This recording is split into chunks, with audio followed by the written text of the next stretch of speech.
Welcome, everyone, to the OnPoli podcast. I'm Steve Paikin. And I'm John Michael McGrath. Today on the pod, as you know, the United States Supreme Court has struck down some of Donald Trump's tariffs. Now, Doug Ford is looking for a refund. The Financial Accountability Office has a new report on the state of Ontario's economy, and we'll dig into all the nerdy details. Renovations at the biggest block in downtown Toronto, where the largest number of public servants work, look like they're going over budget and beyond schedule. And at the moment, there are no plans to find the employees any new space.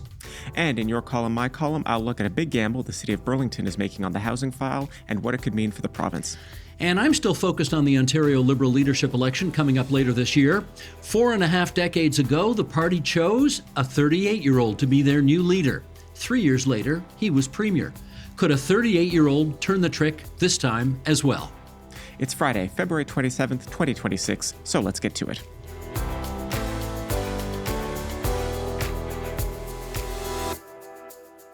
Okay, JMM, our traditional sugar to start things out. Yes, sir. And now we can mourn. Yes. And now we can mourn. I notice you have underneath the goose. That goose doesn't refer to our goose having been cooked at the Olympics, was it? No, but insofar as I'm referring to the outcome of the Olympics, you might have seen the distasteful message that the president tweeted about an eagle attacking a Canadian goose. Yeah. Yes, Yeah. Did not love the image, but I stand in solidarity with the geese. It works. Solidarity with all the Canadian icons. There you go. Now. Why not? Well, look at first things first. The men's and women's gold medal hockey games were fabulous, and they were entertaining. I thought our athletes played spectacularly well. You got to remember the women lost 5-0 to the Americans in the earlier round, and then it went to overtime in the gold medal game. The men let's be honest here. Yes, the Americans won, and congratulations to our American viewers and listeners. Full value. Your goalie stood on his head. I think he's got the Presidential Medal of Freedom now, or Congressional Medal of Honor, or something now. We got hellebucked. We got hellebucked. But our guys totally outplayed their guys, and they represented us extremely well, which is why I'm not wearing a Premier today. Here we go. I am wearing, this is from, not double silver, which we did this year, but this is from the 2002 Olympics in Salt Lake City when we did double gold. So this shirt is from this jersey, shirt is something you'd say. This jersey is from 24 years ago, and I will continue to have the happy memories of the double hockey gold in that one.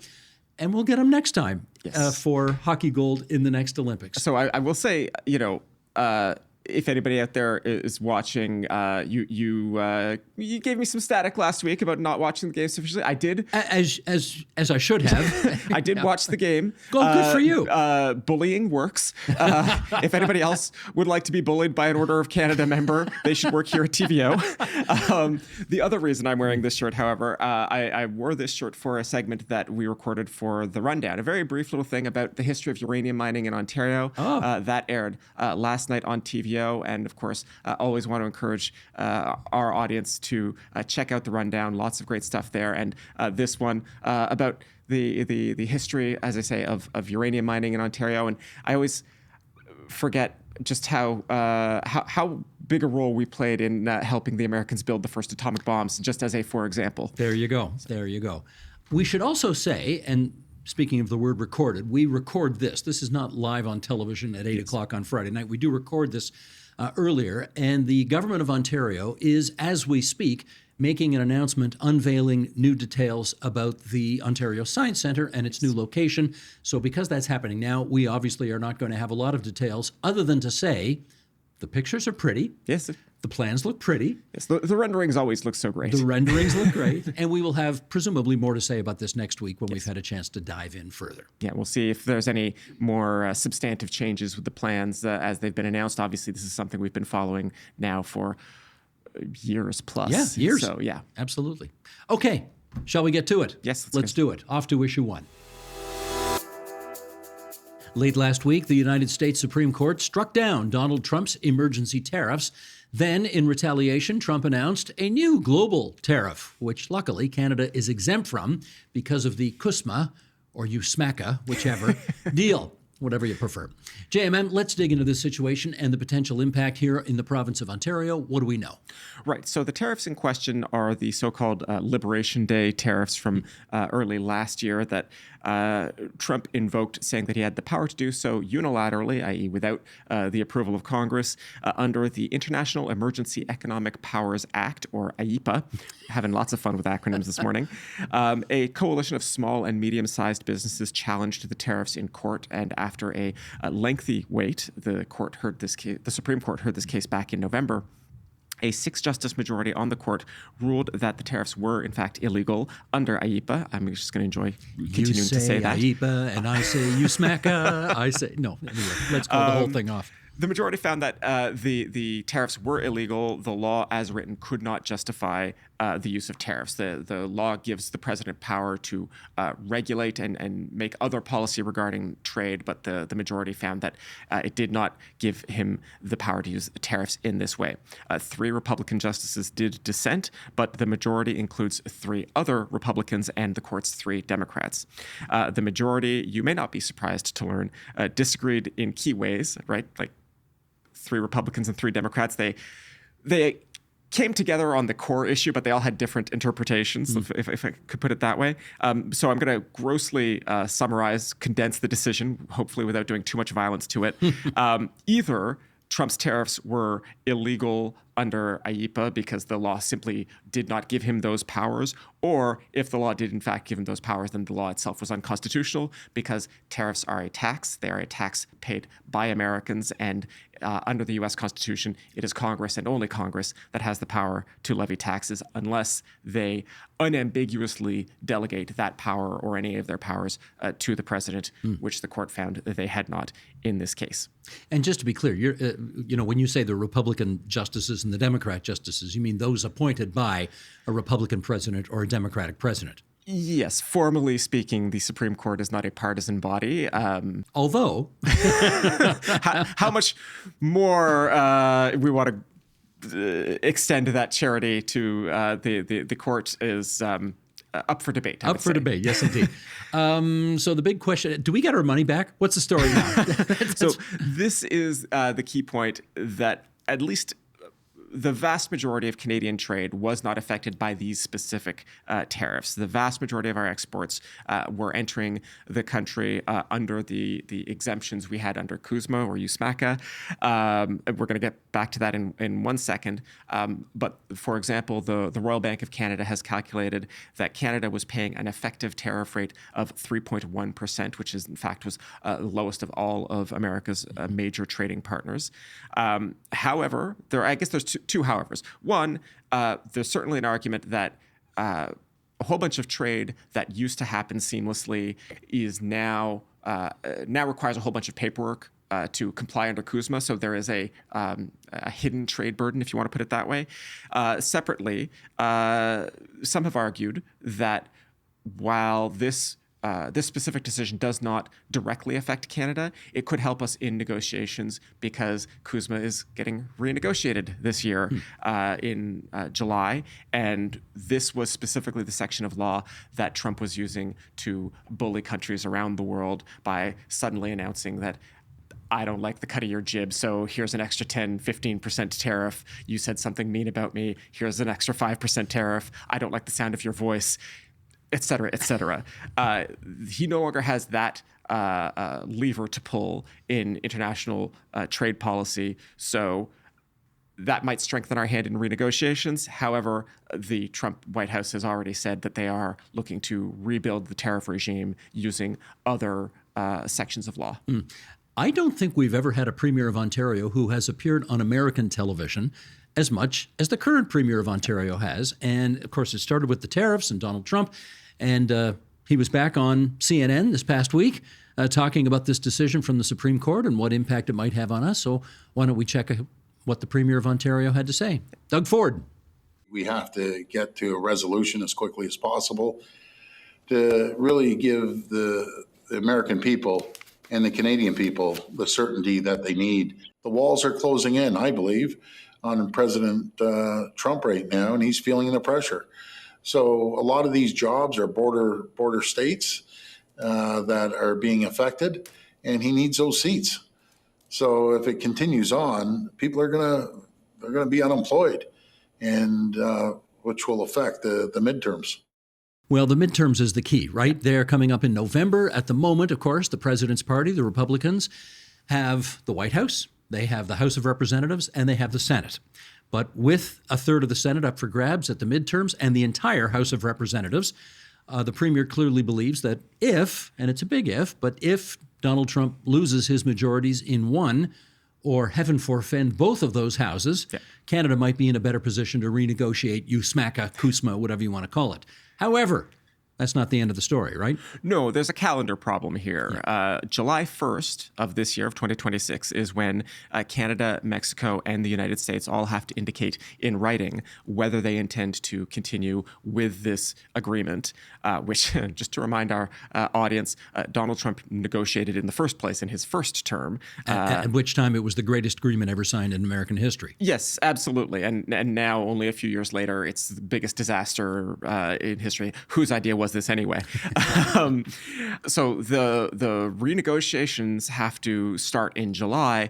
The midterms are not until November, so they can't directly affect the outcome of negotiations for Canada's sake, at least.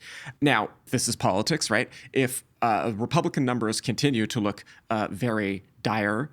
Which they do at the moment. They do. I mean, you mentioned the Senate. Like, up until even a few months ago, I think the conventional wisdom was that while the Democrats might retake the House, the Senate was beyond consideration. Just some years, it's just not really... Not in the cards. Not in the cards, exactly. But there are now realistic polls showing that they could even win the Senate seat in Texas, which would... that might end up being the 50th seat that they need to win, right? So anyway, if these numbers continue to be dire for the Republicans, then you could imagine some GOP leaders, some people in Congress, some people who are desperate to hang on to their seats, just begging Donald Trump to, play it cool for a little bit, at least until after the midterms.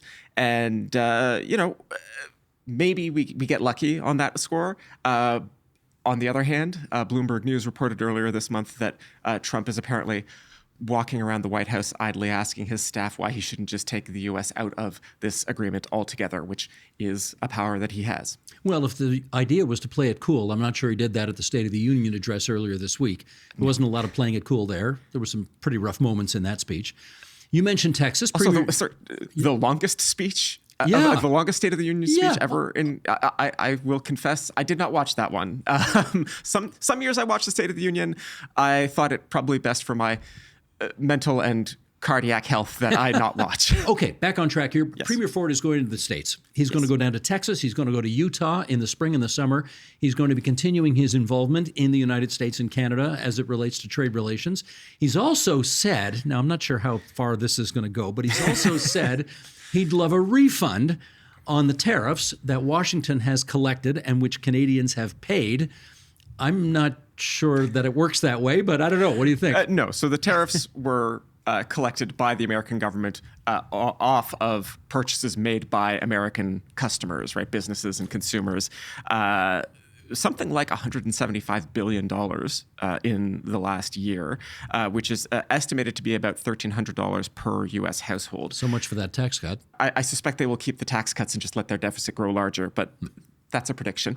One thing about this Supreme Court decision is that they did not spell out if or how or why or when there should be a refund. That is going to be a matter that will continue to be litigated.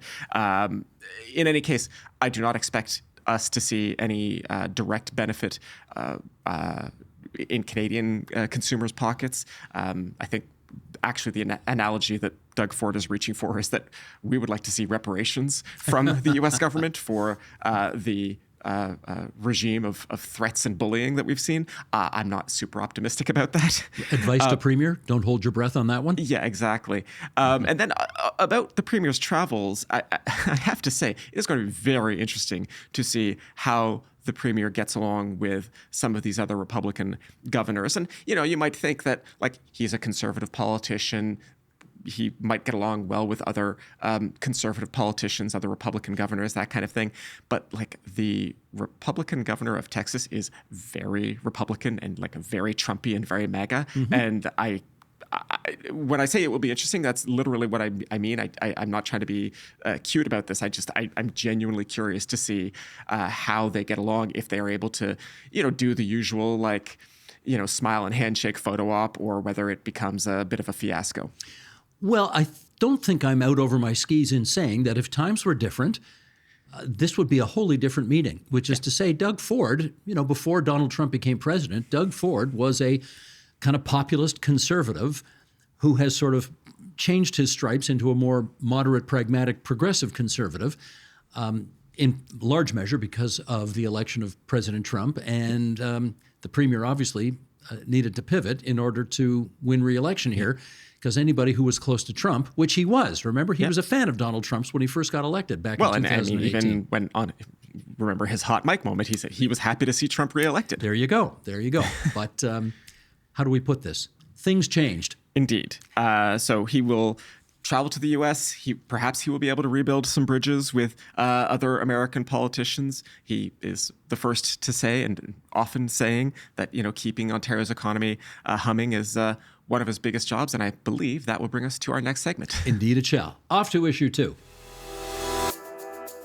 This week, the Financial Accountability Office, the nonpartisan group that keeps an eye on our economy, issued one of its regular reports about how we're doing. The good news is that after shrinking somewhat in the second quarter of 2025, the provincial economy is growing again. The bad news? He gets to tell you that. Sure. Make me the bad guy here.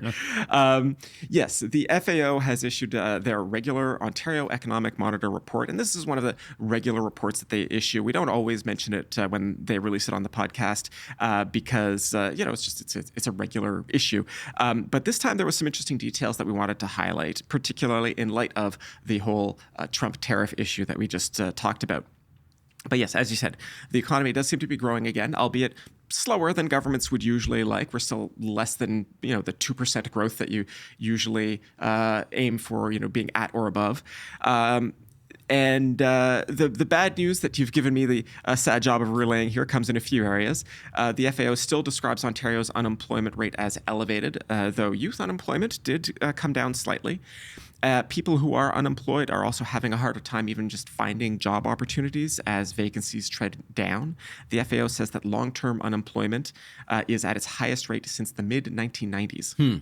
Now, just for our younger viewers, we should remind them that the 1990s were a very difficult time in the province of Ontario. We had the worst recession since the Great Depression of the 20s and 30s at the beginning of the 1990s. And then, of course, that kind of torpedoed Bob Rae's government, led to Mike Harris being elected in 1995, after which time the Common Sense Revolution was brought in, and those were tumultuous times in the province of Ontario. I say tumultuous in a neutral way. Yes. A lot of people loved it. A lot of people couldn't stand it. Yes. Anyway, they were revolutionary times, to be sure. Yeah, exactly. And so now, obviously, we're not saying that the economy is as bad as it was back then. Just that specific indicator is definitely dismal, I think is a fair word. You would like to see that doing better. There was a bit of good news in the housing sector, in a sense, in that we closed out 2025 with more housing starts than we saw earlier in the year. But this sometimes use the phrase dead cat bounce in this line of work. It was still pretty bad. Ontario had fewer new home starts in 2025 than in any year since 2014. Okay, and you're going to have more to say on housing when we do your column, my column, so Yes. everybody stay tuned for that. We teased our listeners with something relevant to Trump's tariffs. What else you got to say on that? Right. So this was really interesting. The FAO says that we are seeing the impact of Trump's tariffs in Ontario's trade with the U.S., and that is despite the fact, as we've mentioned, that most Canadian goods are not directly affected by these tariffs. Ontario's exports to the U.S. shrank by 4% in 2025, while exports to everywhere else in the world grew by 17%. Imports are a similar story. We bought 4.3% fewer goods in dollar terms from the U.S., and we bought 8.6% more from the rest of the world. Now, before everybody gets a little too excited about this, let's remind everybody we're still beside them. Yes. they're still the biggest economy in the world. Yes. And we're still very dependent on them, aren't we? Yes, the laws of economic gravity still apply here. So yeah, we'll put these numbers in a bit of context. The U.S. is overwhelmingly still the biggest customer for goods made in Ontario. 83.3% of all international exports went to the U.S. Exports to the rest of the world are growing relatively quickly, but still from a much, much smaller base. So it's going to be a while before anyone ever displaces the U.S. Imports are a different story, and this I thought really was interesting. For the first time, I think, in Ontario's history, Ontario consumers and businesses imported more from the rest of the world than we did from the U.S. Now, this is part of a trend that long predates Trump or his tariffs. Ontario imports from the U.S. have been falling throughout the data series that the FAO published. But in 2025, we passed a bit of a notable milestone. 49.6% of Ontario's imports came from the U.S., while 50.4% came from the rest of the world. So for the first year, the U.S. is now a minority of imports from into Ontario. By that much. Just a little bit. By that much. And that one, I feel a bit more secure saying that, this is a trend we will expect to continue, simply because it has been continuing through, as I say, through the entirety of this data series going back to the 1990s. And based on what I know of the rest of Canada's economic history, I have to imagine that this is probably something that goes back, at least I would say, to the 70s. Okay. I'm just reminding myself here that Mark Carney's coming up on a year in power. Yes. And so when Justin Trudeau was in and Trump put the tariffs on us, Yes. Trudeau countervailed, right? He put some tariffs initially Yes. on the U.S. before later taking them off. And How did all that work out in the mix? Later, as part of attempts to sort of negotiate and take the temperature down on things, Mark Carney then removed many, if not all, of those countervailing tariffs. So it's possible that we're seeing some effects here. The other thing, of course, I would point out is just not even so much a public policy thing as a popular culture, if I could put it that way. We had that sort of elbows up moment last year. A lot of people talking about, not buying American-made products, not buying American produce in the grocery stores. So it's possible we're seeing some contribution from that as well. Gotcha. And with that, let's get off to issue 3. Let's get you another update on the multi-billion-dollar renovation project that's happening a stone's throw from Queen's Park at the intersection of Bay and Wellesley Streets in downtown Toronto. We've now learned the project will go over budget and beyond deadline, and something else too. What's up? According to the CBC, the province is not renting or otherwise acquiring any new space, any new office spaces downtown, and is still ordering its the Ontario Public Service back to work 5 days a week, back to the office. In the CBC's reporting, they spoke with the head of the Association of Management, Administrative and Professional Crown Employees, or AMAPCO. It's one of those times I remember the acronym better than the actual phrase. They represent 17,000 workers in the public service. They say that they've got cases of workers sharing desks, crowding in common areas, managers in some cases simply having to tell employees that, notwithstanding the return to office mandate from the government, there's no room, you just have to go and work from home. So it's not going smoothly, if I could put it that way. I must say, I didn't quite understand the obligation to go back to work 5 days a week, which, the government of Ontario made that decision in its wisdom. Yes. But we're not going to give you any offices to go back to because, of course, this renovation job has gone long and over budget. So I never quite figured out how that was going to compute. Yeah, so I guess we should say in the spirit of disclosure that this return to office mandate does bind TVO as well, and we have returned to the office 5 days a week.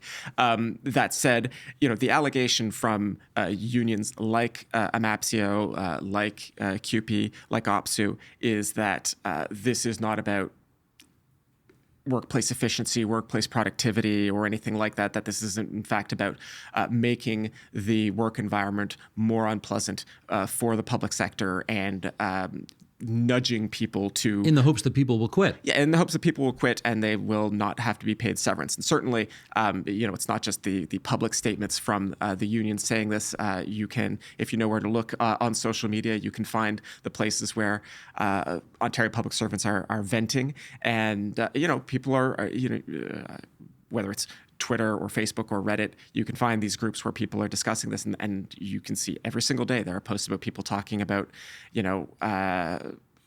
we moved to somewhere where we could afford a home more easily during COVID. We were told that, the worst case scenario was we would be in hybrid work for the foreseeable future. And now I'm spending 5 days a week with, a 2-hour commute each way, and I don't see my kids anymore. I can't do this anymore.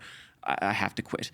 These are the kinds of things that people are complaining about, and as I say, the allegation from the unions is that this is basically contrived by the government to shrink the payroll of the public sector without having to do an explicit layoff, and certainly without having to pay severance. Do we know what the price tag is on the renovation for the McDonald block now? I mean, it's got to be approaching $1.5 billion or something like that. Oh, I'm sorry. I actually haven't seen an updated figure on that, but I imagine, because it's not just the McDonald block, they're also eventually going to move MPPs out of the legislature itself. Right. And that will also be a very substantial and a very lengthy project. I mean, Parliament Hill has been many years and is going to go on for many more years. I suspect the legislature, I think the last time I saw a public statement was that they were projecting at least a decade of construction. And it'll be $1 billion. Yeah. No doubt it'll be $1 billion. Everything's $1 billion these days. Yeah. Is there a public works project that does not start at $1 billion? No. The answer to that is no. Yeah. And with that, we're off to your column, my column. Okay, friends, you know how this works. We call this segment Your Column, My Column. John Michael and I each write a column for TVO.org every week. And what are you going to favor us with this week? Right. So this is a local item from Burlington, but it has provincial implications that I want to talk about. The city council, led by the mayor, Marianne Mead Ward, who is also the head of the Ontario Big City Mayors group, they are considering a 2-year elimination of the city's development charges. These are, of course, fees that municipalities charge to help defray infrastructure costs under the principle that the growth is supposed to pay for growth. But if you've been paying attention to this podcast, certainly you know that development charges are also considered sort of public enemy number one in terms of housing affordability. Well, they get passed on to the home buyer. Right. We nominally charge developers these fees to help pay for sewers and that kind of thing. In fact, the costs almost entirely get passed on to the home buyer. And in the case of the GTA, there are a lot of municipalities where the cumulative development charges now are well in excess of $100,000 per unit. And that's just tax. That's before you put a single nail into a single 2x4, right? Burlington is talking about eliminating the development charges for a period of 2 years. And it's interesting because you were at a meeting in Collingwood, I believe, in October, where Mayor Mead Ward actually was very skeptical of the idea of cutting development charges and said basically she was unconvinced at the time that there was any real evidence that it would improve affordability, that in her city they were approving lots of homes, but developers weren't building. So this to me was very curious, and so I spoke with Mayor Mead Ward and asked her what changed. And to quote John Maynard Keynes, when the facts changed, she changed her mind. And what do you do? and you mentioned that in your piece. Yeah. And the in particular, the facts that changed that had her more concerned is that the Canada Mortgage Housing Corporation, which does regular projections of what we can expect to see in terms of the housing sector, is making some really dire predictions for Ontario in particular, but also Burlington, of course, as well, where they might see fewer than 1,000 new homes built this year if they don't make some kind of dramatic changes. It's been a bit of an odd journey for this particular policy idea through City Council. They were initially supposed to decide yay or nay earlier in February. It now looks like that it will be debated in April, I believe, and they're going to give staff some more time to figure out what the financial implications of this. In theory, if this were a normal year where you were talking about giving up development charges on thousands of units that might be built, the financial implications would be very large for the city. They'd be talking about giving up tens of millions of dollars in revenue. The problem right now is that there are no homes being built, and you don't get to collect development charges on homes that don't get built. And That's it. So there's this ambiguous question of like, how much money will this actually cost? And I swear I'll let you speak in a moment. But finally, this is an issue in which the province has said they want to see municipalities doing things exactly like this. And there's a broader argument about whether development charges were ever really a good idea, and certainly whether it was a good idea to let Ontario municipalities rely on them to the extent that they have. But we are where we are, and municipalities like Burlington are saying, like, we're willing to cut development charges, but we need some other source of money. And the province, the province has its own fiscal issues, which we'll talk about, I'm sure, as we get closer to budget day. But the province could easily fill the gap for a city like Burlington. We're talking about at most a few tens of millions of dollars. And so far, they have not gotten any assurances from either the province or the feds, who have both said they want to see development charges come down. They have gotten no assurances, no clear assurances that money will be made available to them. I interviewed Rob Flack, who, of course, is the Minister of Municipal Affairs and Housing, at the Empire Club, I think last week. Boy, the weeks, they just, sometimes they're a blur. Yep. But I think last week, and I said to him, look, you have the power to pass a law prohibiting development charges. If these things are really a problem to getting housing built, why don't you pass a law, just ban them, and make up the difference, however you make up the difference. Yeah. And, it is obviously their hope that this thing will all work itself out in the wash and the province doesn't have to come in like the heavy and ban something which in some places may be working and in other places is not working. Who else has done it? Vaughan, I think, has cut DCs by 50%. Yeah. Mississauga, Peel region, I think, in general. So, so there's a great debate about whether or not it makes more sense to get 100% of zero or 50% of something, Yeah, and of course, the province is looking at other strategies as well. They've talked about broadening the HST cut on new homes, and also this issue that we've talked about before on the podcast of moving the costs of water and sewer infrastructure into these specially created municipal corporations so that those would not be paid for by property taxes anymore. Those are all ideas that I expect we'll see some forward movement on later in the spring. I'm quite certain Minister Flack is going to be moving the ball forward on municipal service corporations. Yeah. But the development charge thing could be done relatively quickly if the government wanted to eat the costs. I'm not sure they want to eat the costs. Well, you said it. Budget's coming up soon. Yes. Everybody wants more money. Okay, I am very focused on what is, I guess this will be the third Liberal leader of the last 8 years who will be elected in November.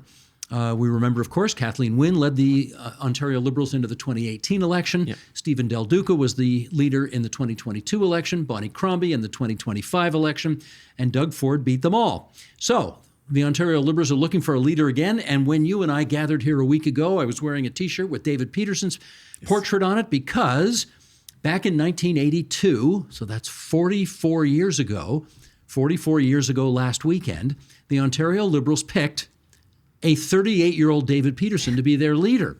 And there were some people questioning at the time, isn't that a bit young to be leader? But you know what? 3 years later, he was Premier of Ontario. So for whatever reason, it worked out that time. Liberals now have potentially the opportunity to pick somebody else who will be 38 years old at Convention Day in November, and his name is Rob Surjanic. And I'll tell you a little bit about him because I suspect there's a bunch of people who haven't heard about him. He is the member of the Ontario Legislature for Ajax in Durham Region, and it was a year ago today, Feb 27, when Doug Ford's Tories were winning just about every single seat in Halton Region, Peel Region, York Region, and Durham Region. And Rob Surjanic, in the midst of that blue wave, took one of those seats in Durham Region, Ajax, away from Patrice Barnes, who was the sitting member for the Progressive Conservatives.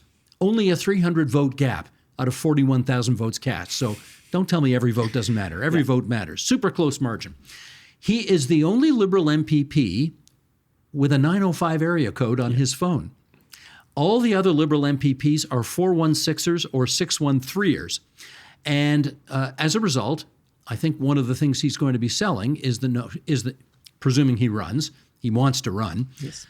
is that he represents a part of the province where the Liberals are going to have to be better, get their act together, start a bit of a, plant a flag and get bigger after that, if they're ever going to get back into power. And he's, if he can raise the money, going to put himself forward as the guy with the right ideas, the right amount of energy, the right amount of judgment and ambition to, even at age 38, be the next leader of the province.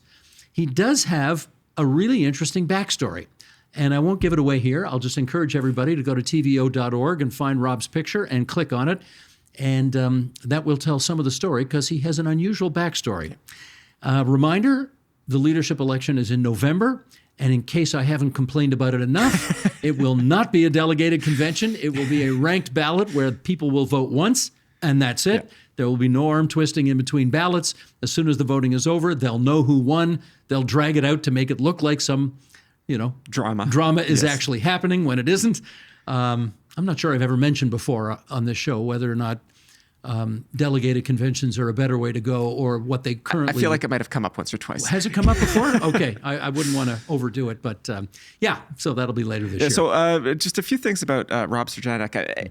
I first met him when he was working at Toronto City Hall back at the beginning of my journalistic career when I was covering Toronto City Council. And so it's been very interesting to watch his career progress. And it was one of those things where on election night, there are always like 10,000 things going on.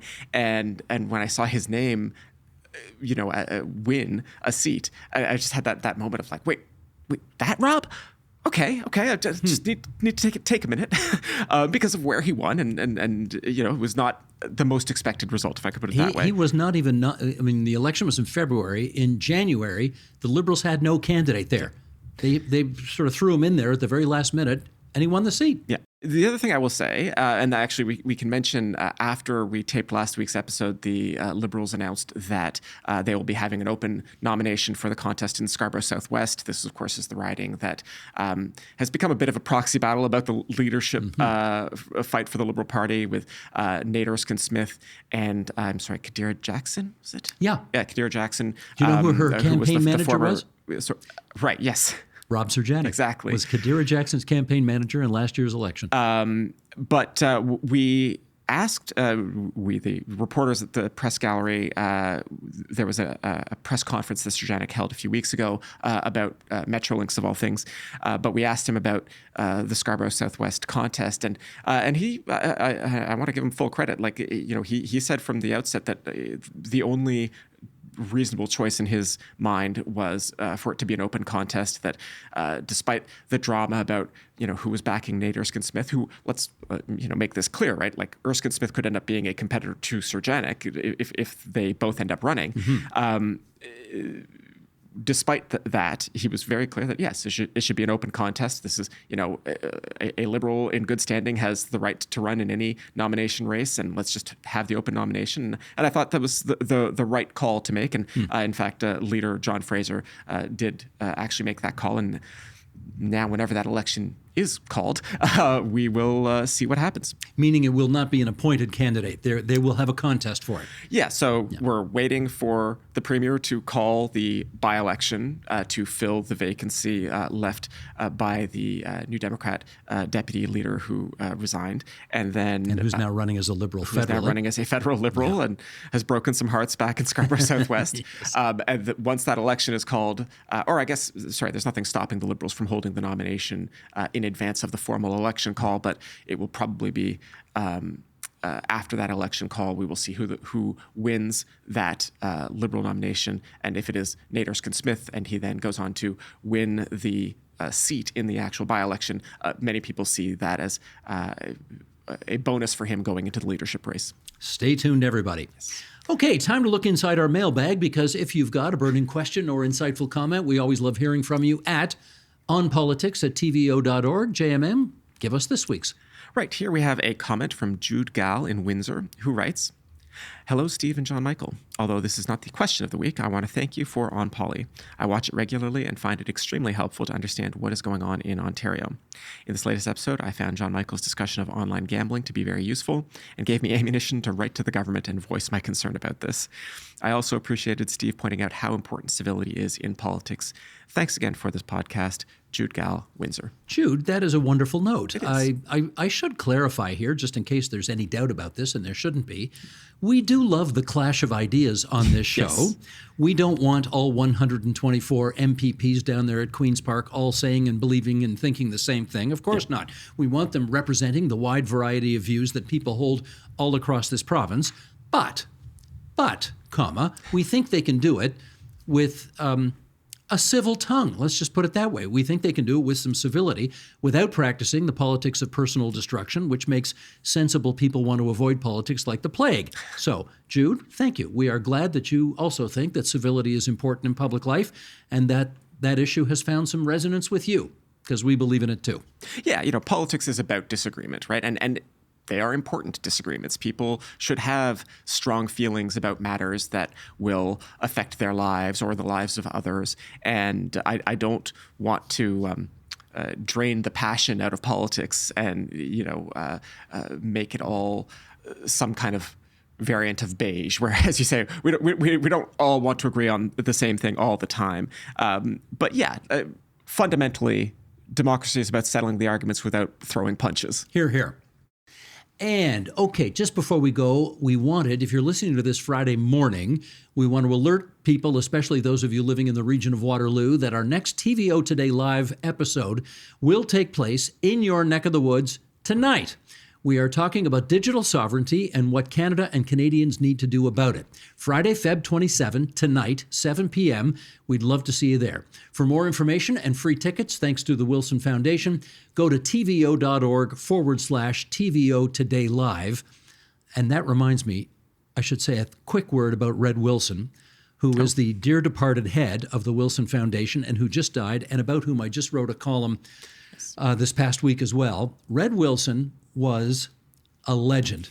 He was huge in the history of the province of Ontario. Started as a deputy minister at Queen's Park, worked his way up to being a captain of industry at some of the biggest companies in this country, and gave away $100 million to worthy causes, one of which I'd like to add was us. His funding for TVO Today Live allowed us to put these series on for, I think we're in our third year now of doing it. So Red Wilson, you I'm just going to say it. You were loved, you will be missed, and thank you for everything you've done for us, for Ontario, and for Canada. Thank you. Amen. And that is the onpoli podcast for this Friday, February 27th, 2026. You can follow our show wherever you get your podcasts so that you get notified each time a new episode is available. And you can see the video version of the podcast on the TVO Today YouTube channel.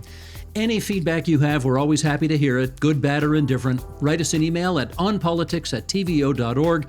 Please be sure to include your first and last name and where you're located.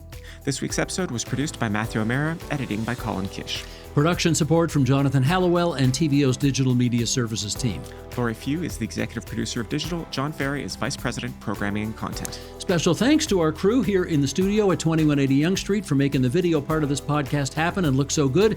And until next Friday, everybody, bye-bye. Bye-bye.